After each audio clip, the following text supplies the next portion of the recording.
ಏನಪ್ಪ ಇದು ಒಂದು ಪುಸ್ತಕ ಒಬ್ಬನ ಬ್ಯಾಂಕರ್ ಆಗಿ ಕೆಲಸ ಮಾಡ್ತಾ ಇದ್ದಂಥವನ್ನ ರೈತನಾಗಿ ಮಾಡಿಬಿಡ್ತಾ ಈ ಪುಸ್ತಕ. ಏನಿರ್ಬೋದು ಈ ಪುಸ್ತಕ? ಕುತೂಹಲ. ಫಸ್ಟ್ ಪ್ಯಾರಾಗ್ರಾಫಲ್ಲಿದೆ, banker turn farmer inspired by a book called one straw revolution. So ಬದುಕಲ್ಲಿ ಫಸ್ಟ್ ನಾನು ಒಂದು ಪುಸ್ತಕ ಕೊಂಡು ಓದಬೇಕು ಅಂತ ಹೇಳಿ ತಿಳಿದಂಥದ್ದು ಅದೇ ಪುಸ್ತಕ. ಫಾರ್ಮಿಂಗಿಗೆ ಉತ್ತರ ಅಂತಲ್ಲ, ಅದು ನನಗೆ ಅದು ಬದುಕಿನಿಗೆ ಉತ್ತರ ಸಿಕ್ತು ಅನ್ನೋದೊಂದು ನನಗೆ.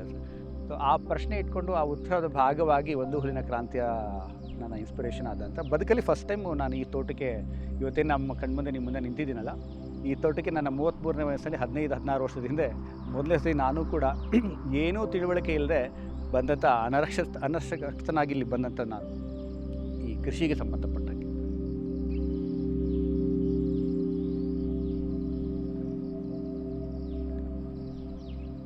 ನಾನು ಶುರು ಮಾಡಿದಾಗ ನನಗೇನು ಗೊತ್ತಿಲ್ಲಲ್ಲ, ಬೀಜ ಹಾಕಿದ್ ಕೂಡ ನೋಡ್ತಿರೋಂಥ ವ್ಯಕ್ತಿ ಭೂಮಿಗೆ ಬಂದು ಕೃಷಿ ಮಾಡಿ ಬದುಕ್ತೀನಿ ಅನ್ನೋದೊಂದು ಆ ಒನ್ ಸ್ಟಾರ್ ರೆವಲ್ಯೂಷನ್ ಅನ್ನೋ ಒಂದು ಡೈರೆಕ್ಷನ್ ಸಿಕ್ತು ನನಗೆ.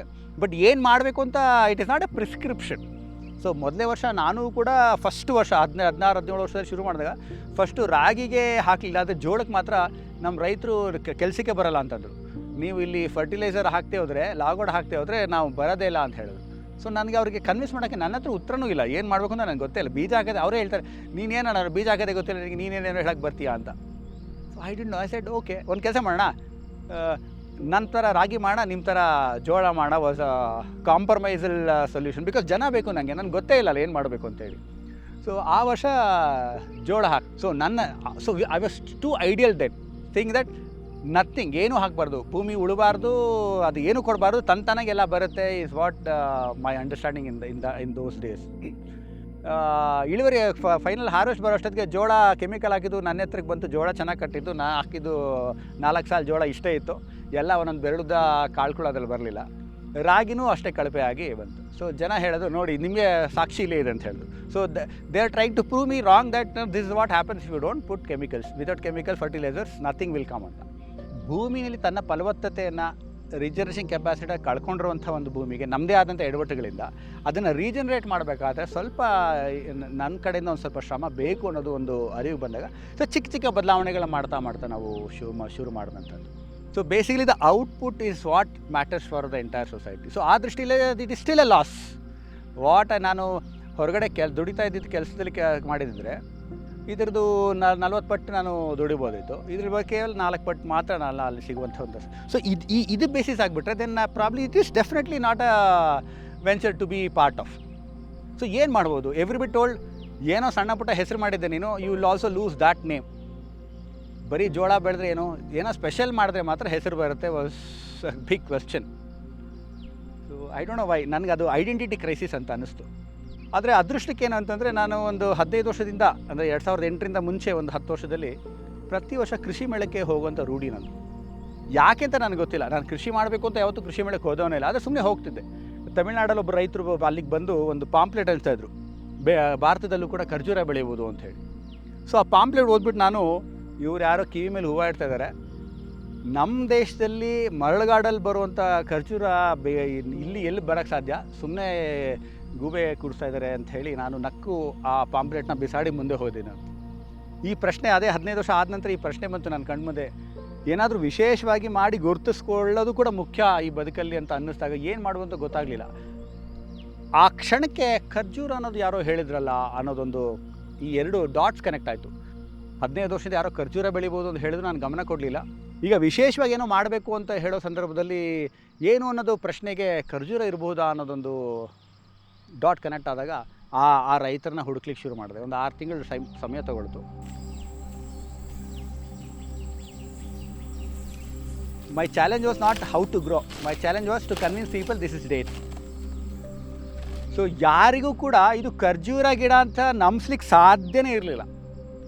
ಡೇಟ್ಸ್ ಅಂದರೆ ಯಾವಾಗಲೂ we remember desert. So one misconception ಏನು ಅಂತಂದರೆ, dates are only grown in desert ಅಂತ. But it is half true. Basically, dates are grown in high temperature spaces, not in complete sand dunes or in desert. One very important shift that we have done is, last 5 years in what we are doing, we are giving mud spray to all the plants. One deep soil, ಇನ್ನೊಂದು top soil. So ಎರಡೂ soil mix ಮಾಡಿ spray ಮಾಡ್ತೀವಿ, ಒಂದು ಸತಿ ಬರೀ top soil ಮಾಡ್ತೀವಿ, ಒಂದು ಸತಿ ಏನೋ ಒಳಗಿರೋಂಥ ಮಣ್ಣು 2 ಅಡಿ ಕೆಳಗಡೆ ಅಂಥ ಮಣ್ಣನ್ನು ಸ್ಪ್ರೇ ಮಾಡ್ತೀವಿ, ಒಂದು ಸತಿ ಕಪ್ಪು ಮಣ್ಣು ಮಾಡಿದ್ವಿ, ಒಂದು ಸತಿ ಕೆಂಪು ಮಣ್ಣು ಮಾಡಿದ್ವಿ, ಒಂದು ಸತಿ ಬೂದು ಮಣ್ಣು ಕೂಡ ಸ್ಪ್ರೇ ಮಾಡಿದ್ವಿ. ಅದು ಐಡಿಯಾ ಗೊತ್ತಿಲ್ಲ, ಲಾಜಿಕ್ ಗೊತ್ತಿಲ್ಲ. ಲಾಜಿಕ್ ಏನಂತಂದರೆ ನಮ್ಮ ಮೈ ಮೇಲೆ ಏನಾದ್ರು ಸಮಸ್ಯೆಗಳು ಬಂದಾದರೆ ಫಸ್ಟು ಮಡ್ಬಾತ್ ಅಂತ ಕಾಸು ಕೊಟ್ಟು ನಾವು ಮಾಡಿಸ್ಕೊಳ್ತೀವಿ. ಐ ಥಿಂಕ್ ಗಿಡಗಳು ಕೂಡ ಏನೋ ಒಂದು ಕಾರಣ ಇದೆ ಅಂತ ಅನಿಸುತ್ತೆ. ಸೊ ನನಗೆ ಮಡ್ ಸ್ಪ್ರೇ ಮಾಡಿದಾಗಿಂದ ಫ್ರೂಟ್ ಫ್ಲೈ ಇಶ್ಯೂಸು 99% ಅವಾಯ್ಡ್ ಆಗಿದೆ. First 5 years of my yield almost 10% 20% fruit fly infestation ಇರ್ತಿತ್ತು ಹಣ್ಣುಗಳಲ್ಲಿ. ಆದರೆ ಈ ಮಡ್ ಸ್ಪ್ರೇ ಕೊಟ್ಟಾಗಿಂದ I feel that has to do something with that. Because ಹಣ್ಣಿನ ಗೊಂಚಲ ಮೇಲೆ ಮಡ್ ಸ್ಪ್ರೇ ಮಾಡಿದೆ, ಆ ಮಡ್ ಸ್ಪ್ರೇ ಮಾಡಿದಂಥ ಸೀಸನಿಂದ ನನಗೆ ಫ್ರೂಟ್ ಫ್ಲೈಸು ಇಲ್ಲಿ ಇಲ್ಲದಿರೋಂಥದ್ದೊಂದು ಎಕ್ಸ್ಪೀರಿಯನ್ಸ್ ಇದೆ.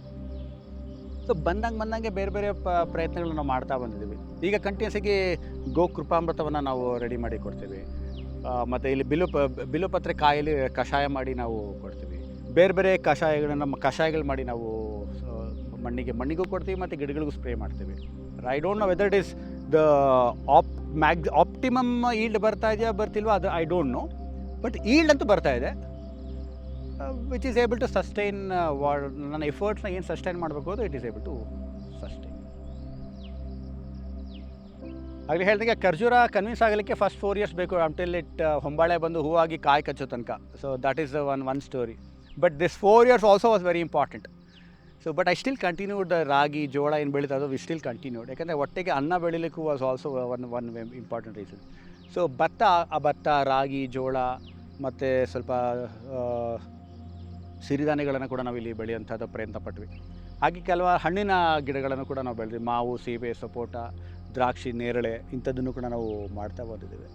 ಈ ಎಲ್ಲ ಮಾಡೋವಾಗಲೂ ಕೂಡ ಬರೀ ನಾನೊಬ್ಬನೇ ಇವತ್ತು ತಿಳುವಳಿಕೆ ಅಥವಾ ಈ ಒಂದು ಅಂಡರ್ಸ್ಟ್ಯಾಂಡಿಂಗ್ಗೆ ಒಂದೇ ಕೈ ಸಾಲದು ಅನ್ನೋದು ವಾಸ್ ಒನ್ ರಿಯಲೈಸೇಷನ್. ಮತ್ತು ನಮ್ಮ ಮುಂದಿನ ಪೀಳಿಗೆ, ಯಾಕೆ ನನಗೂ 3 ಜನ ಮಕ್ಕಳಾಗಿದ್ದರು, ಮಕ್ಕಳ ಭವಿಷ್ಯ, ಮಕ್ಕಳದ ದೃಷ್ಟಿ ಹೇಗೆ ಚಿಂತನೆ ಬಂದಾಗ ಒಂದು ಬೆಂಗಳೂರಿನಲ್ಲಿ ಒಂದು ಗುಂಪು ಉದ್ಭವ ಅಂತ ಹೇಳಿ ಒಂದು ಗುಂಪಿನ ಜೊತೆಗೆ ನಾನು ಸೇರ್ಪಟ್ಟೆ. ಸೊ ಆ ಒಂದು ಗುಂಪಿನ ಮಕ್ಕಳು ಪ್ರತಿ ತಿಂಗಳು ಈ ತೋಟಕ್ಕೆ ಬರಲಿಕ್ಕೆ ಶುರುವಾದರು. ತಿಂಗಳಿಗೊಂದು 3 ದಿವಸ ಇಲ್ಲಿ ಬರ್ತಾರೆ. ತಮ್ಮ ಶಾಲೆ ಬದುಕನ್ನು ಬಿಟ್ಟು ಇಲ್ಲಿಗೆ 3 ದಿವಸ ಬಂದು ಈ ನಮ್ಮ ಪಯಣದಲ್ಲಿ ಅವರ ಕೈ ಜೋಡಿಸ್ತಾರೆ.